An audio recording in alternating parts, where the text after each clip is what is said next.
आकाशवाणी नागपूर. मेधा नांदेडकर आपल्याला प्रादेशिक बातम्या देत आहे. ठळक बातम्या. आंतरराज्य आणि आंतरराष्ट्रीय गुन्हे वाढत असल्यामुळे राज्य आणि केंद्र सरकारच्या यंत्रणांमध्ये परस्पर सहकार्य अत्यंत आवश्यक असल्याचं पंतप्रधान नरेंद्र मोदी यांचं प्रतिपादन. राष्ट्रीय महामार्ग प्राधिकरणाचे नॉन कन्व्हर्टेबल डिबेंचर म्हणजेच अरूपांतरणीय कर्जरोखे आज मुंबई शेअर बाजारात केंद्रीय मंत्री नितीन गडकरी यांच्या उपस्थितीत झाले सूचीबद्ध. भारतातले टीबी अर्थात क्षयरोगाच्या रुग्णांचं प्रमाण वाढत असल्याचं जागतिक क्षयरोग अहवालातून स्पष्ट. आणि आधारभूत किंमत खरेदी योजनेत भरडधान्य खरेदीसाठी शेतकऱ्यांना नोंदणी करण्यासाठी येत्या 10 नोव्हेंबरपर्यंत मुदतवाढ. गुन्ह्यांचं स्वरूप आता केवळ स्थानिक राहिलं नसून आंतरराज्य आणि आंतरराष्ट्रीय गुन्हे वाढत आहे. त्यामुळे राज्य आणि केंद्र सरकारच्या यंत्रणांमध्ये परस्पर सहकार्य अत्यंत आवश्यक बनलं आहे, असं प्रतिपादन पंतप्रधान नरेंद्र मोदी यांनी केलं आहे.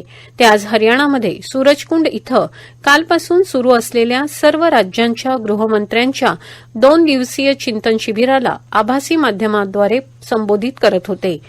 सायबर क्राईम असो, शस्त्रास्त्र किंवा अंमली पदार्थांच्या चोरट्या वापरासाठी ड्रोनचा वापर असो, अशा गोष्टींना तोंड देण्यासाठी सरकारला नव्या तंत्रज्ञानाच्या दिशेनं काम करावं लागेल. अत्याधुनिक तंत्रज्ञानाच्या मदतीनं कायदा आणि सुव्यवस्था आणखी सुधारता येऊ शकते. या तंत्रज्ञानामुळे सुरक्षेबाबतचा विश्वास सामान्य माणसांपर्यंत पोहोचतो. म्हणून सर्व मुख्यमंत्री आणि गृहमंत्र्यांनी अर्थसंकल्पीय मर्यादांच्या पलीकडे जाऊन तंत्रज्ञानाच्या गरजेची पूर्तता गांभीर्यानं करावी, असं आवाहन त्यांनी यावेळी केलं. राज्यांचे गृहसचिव, पोलीस महासंचालक आणि केंद्रीय सशस्त्र पोलीस दल तसंच केंद्रीय पोलीस संघटनांचे महासंचालक देखील आज या शिबिरात सहभागी झाले आहेत. कायदा आणि सुव्यवस्था राखण्यासाठी तसंच गुन्हेगारी घटनांवर नियंत्रण ठेवण्यासाठी आवश्यक रणनीती आखण्यावर या शिबिरात भर देण्यात आला आहे. मुंबईवर 26 नोव्हेंबर 2008 रोजी झालेला हल्ला हा आंतरराष्ट्रीय समुदायावर झालेला हल्ला होता. या हल्ल्यातले काही अपराधी अजूनही मुक्त आहेत, असं परराष्ट्र मंत्री एस जयशंकर यांनी आज सांगितलं. संयुक्त राष्ट्र सुरक्षा परिषदेच्या दहशतवाद विरोधी समितीची बैठक आज मुंबईत सुरू झाली, त्यावेळी ते बोलत होते. दहशतवादी कारवायांसाठी अत्याधुनिक तंत्रज्ञानाचा वापर करता येऊ नये या दृष्टीनं अभिनव उपाययोजनांवर चर्चा करण्यासाठी ही बैठक होत आहे. मानवाधिकारांचं रक्षण, लिंगभेदाचं निराकरण आणि इतर मुद्द्यांवर आंतरराष्ट्रीय सहकार्य या विषयांवर बैठकीत विचारांचं आदानप्रदान होईल. समितीच्या सदस्यांनी बैठक सुरू होण्यापूर्वी 26/11च्या मुंबई हल्ल्यात बळी पडलेल्यांना श्रद्धांजली वाहिली. बैठक मुंबईच्या ताज ट्रायडंट हॉटेलमध्ये होत असून 14 वर्षांपूर्वी दहशतवाद्यांनी हल्ला केलेल्या ठिकाणांमध्ये या हॉटेलचाही समावेश होता. भारतीय रिझर्व्ह बँकेच्या पतधोरण आढावा समितीची अतिरिक्त बैठक येत्या 3 नोव्हेंबरला होणार आहे. निर्धारित वार्षिक वेळापत्रकात या बैठकीचा समावेश नव्हता. यापूर्वी समितीच्या 28 ते 30 सप्टेंबर दरम्यान झालेल्या बैठकीत व्याजदर 0.5% वाढवून 5.9% केला होता. किरकोळ चलनफुगवट्याचा दर सातत्यानं वाढत असल्यानं ही व्याज दरवाढ केल्याचं गव्हर्नर शक्तिकांत दास यांनी सांगितलं होतं. सप्टेंबरमध्ये भाववाढीचा दर 7.41% झाला होता. त्या अनुषंगानं रिझर्व्ह बँक काही बदल करेल अशी अपेक्षा आहे.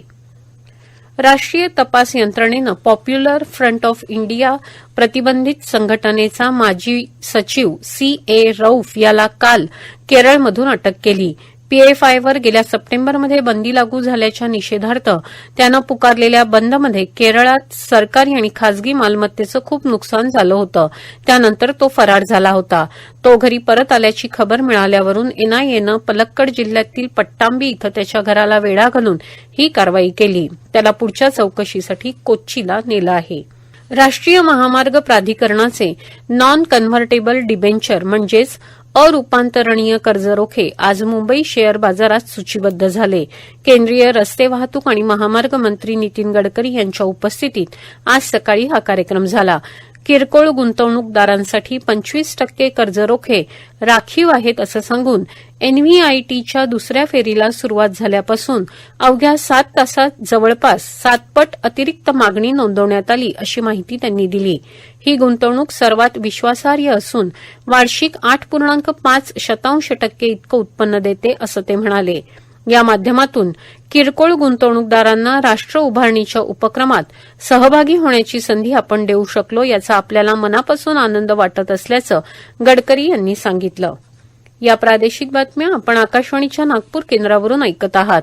आमच्या केंद्रावरील सर्व बातम्या ऐकण्यासाठी आणि ताज्या घडामोडी जाणून घेण्यासाठी Marathi news Nagpur all India radio या आमच्या युट्यूब चॅनलला नक्की सबस्क्राईब करा. आता ऐका एक निवेदन. आकाशवाणी नागपूरच्या प्रादेशिक वृत्त विभागात नैमित्तिक करारावर वृत्त निवेदक आणि अनुवादक पदासाठी येत्या 31 ऑक्टोबर 2022 पर्यंत अर्ज आमंत्रित करण्यात येत आहेत. कोणत्याही शाखेतील मान्यताप्राप्त विद्यापीठाची पदवी ही शैक्षणिक अर्हता असून इलेक्ट्रॉनिक प्रसारमाध्यमातील कामाचा अनुभव, संगणकाचं ज्ञान आणि मराठी, हिंदी, इंग्रजी या तीनही भाषांवर प्रभुत्व असणाऱ्या उमेदवारांना प्राधान्य दिलं जाईल. या पदासाठी वयोमर्यादा 1 ऑक्टोबर 2022 रोजी 21 वर्ष पूर्ण ते 50 वर्ष इतकी आहे. प्रसार भारतीच्या संकेतस्थळावरून वेकन्सी या सदराखाली असलेल्या जाहिरातीच्या टॅबवरून अर्ज डाउनलोड केला जाऊ शकतो. 31 ऑक्टोबर 2022 पर्यंत प्राप्त झालेल्या अर्जांची छाननी झाल्यानंतर लेखी परीक्षा आणि मुलाखती संबंधातील माहिती उमेदवारांना संकेतस्थळ, एसएमएस आणि ईमेलद्वारे देण्यात येणार आहे. भारतातले टीबी अर्थात क्षयरोगाच्या रुग्णांचं प्रमाण वाढत असल्याचं जागतिक आरोग्य संघटनेनं प्रसिद्ध केलेल्या 2022 वर्षातल्या जागतिक क्षयरोग अहवालातून स्पष्ट होत आहे. संघटनेनं प्रसिद्ध केलेल्या अहवालानुसार भारतात टीबीचे 28% रुग्ण आढळतात आणि क्षयरुग्णांच्या एकूण संख्येपैकी 2/3 पेक्षा अधिक रुग्णसंख्या आढळणाऱ्या 8 देशांमध्ये भारताचा समावेश आहे. 2020 मध्ये रुग्णसंख्येत घट झालेल्या 3 देशांमध्ये भारताचा समावेश होता. क्रीडा आणि युवक सेवा संचालनालय पुणे अंतर्गत जिल्हा क्रीडा अधिकारी कार्यालय तथा जिल्हा क्रीडा परिषद, शिक्षण विभाग, नेहरू युवा केंद्र आणि भंडारा जिल्ह्यातील एकविध क्रीडा संघटनांच्या सहकार्यानं सरदार वल्लभभाई पटेल यांच्या जयंतीनिमित्तानं 31 ऑक्टोबर हा राष्ट्रीय एकता दिवस म्हणून साजरा करण्यात येणार आहे. या दिनाच्या निमित्तानं राष्ट्रीय एकता दौडीचं आयोजन सकाळी 7:30 वाजता गांधी चौक ते छत्रपती शिवाजी महाराज क्रीडा संकुलपर्यंत करण्यात येणार आहे. अमरावती इथं देखील सरदार वल्लभभाई पटेल यांच्या जन्मदिनानिमित्त जिल्हा प्रशासन आणि अमरावती क्रीडा अधिकारी कार्यालय यांच्या संयुक्त विद्यमानं एकता दौडीचं आयोजन करण्यात आलं आहे. विभागीय क्रीडा संकुल इथं सकाळी 6:30 वाजता या उपक्रमाचा प्रारंभ होईल. यावेळी उपस्थितांना राष्ट्रीय एकतेची शपथ दिली जाणार आहे. बुलढाणा जिल्ह्यातील खामगाव इथं कॉटन मार्केट ते भुसावळ चौक दरम्यान असलेल्या 5 ते 6 दुकानांना आग लागून त्यामधील लाखो रुपयांचं साहित्य जळून भस्मसात झाल्याची घटना आज सकाळी 5 वाजताच्या सुमारास घडली. अग्निशामक दलाची मदत वेळीच झाल्यानं मोठा अनर्थ टळला. त्यामुळे कोणतीही जीवितहानी झाली नाही. आधारभूत किंमत खरेदी योजनेत भरडधान्य खरेदीसाठी शेतकऱ्यांना नोंदणी करण्यासाठी येत्या 10 नोव्हेंबरपर्यंत मुदतवाढ देण्यात आली आहे. आधारभूत किंमत खरेदी योजना अंतर्गत राज्य शासनामार्फत भरडधान्य, ज्वार आणि मका खरेदीसाठी शेतकऱ्यांची नोंदणी करण्यासाठी अमरावती जिल्हा मार्केटिंग अधिकारी कार्यालयाच्या वतीनं जिल्ह्यात अचलपूर, मोर्शी, वरुड, चांदूर बाजार आणि चांदूर रेल्वे या 5 तालुक्यात खरेदी केंद्र उघडण्यात आली आहेत. देशव्यापी कोविड प्रतिबंधक लसीकरण मोहिमेत आज सकाळपासून सुमारे 50,000 नागरिकांचं लसीकरण झालं. त्यामुळे आतापर्यंत लाभार्थ्यांना दिलेल्या मात्रांची एकूण संख्या 219,60,00,000च्या वर गेली आहे.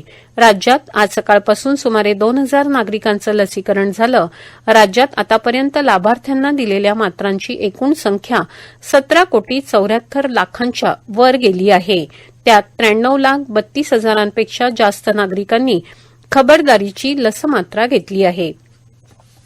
शेवटी पुन्हा काही ठळक बातम्या. आंतरराज्य आणि आंतरराष्ट्रीय गुन्हे वाढत असल्यामुळे राज्य आणि केंद्र सरकारच्या यंत्रणांमध्ये परस्पर सहकार्य अत्यंत आवश्यक असल्याचं पंतप्रधान नरेंद्र मोदी यांचं प्रतिपादन. राष्ट्रीय महामार्ग प्राधिकरणाचे नॉन कन्व्हर्टेबल डिबेंचर म्हणजेच अरूपांतरणीय कर्ज रोखे आज मुंबई शेअर बाजारात केंद्रीय मंत्री नितीन गडकरी यांच्या उपस्थितीत झाले सूचीबद्ध. भारतातले टीबी अर्थात क्षयरोगाच्या रुग्णांचं प्रमाण वाढत असल्याचं जागतिक क्षयरोग अहवालातून स्पष्ट. आणि आधारभूत किंमत खरेदी योजनेत भरडधान्य खरेदीसाठी शेतकऱ्यांना नोंदणी करण्यासाठी येत्या 10 नोव्हेंबरपर्यंत मुदतवाढ. याबरोबरच हे प्रादेशिक बातमीपत्र संपलं. नमस्कार.